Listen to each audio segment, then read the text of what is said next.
পুরান ঢাকার হোসনি দালান থেকে পবিত্র আশুরার প্রথম প্রহরে তাজিয়া মিছিল বের করেন শিয়া সম্প্রদায়ের অনুসারীরা। হাই হোসেন মাতমে এগিয়ে চলে মিছিলটি।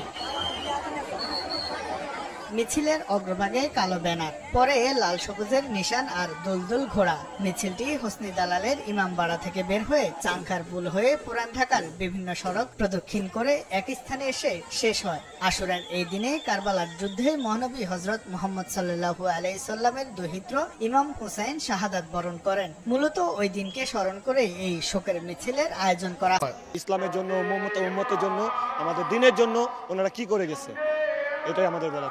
বাংলাদেশের প্রত্যেক ঘরে ঘরে আমরা জানাতে দিতে চাই, এই রাতটা আমাদের ইমাম হাসান হোসেন শহীদ হয়েছে।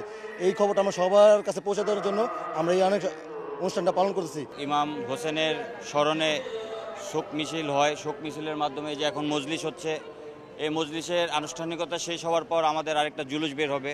এই দেশের শান্তির জন্য সবাই যাতে সুস্থ থাকে, ভালো থাকে, দেশ শান্তি থাকে।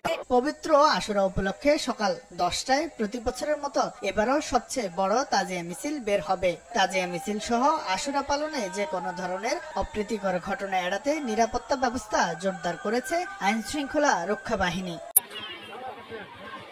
এদিকে পবিত্র আশুরা উপলক্ষে নীলফামারী জেলার সৈয়দপুরের ইমামবাড়াগুলো সাজানো হয় রঙিন সাজে। ইমামবাড়ায় রাতভর ভিড় করেন ভক্তরা।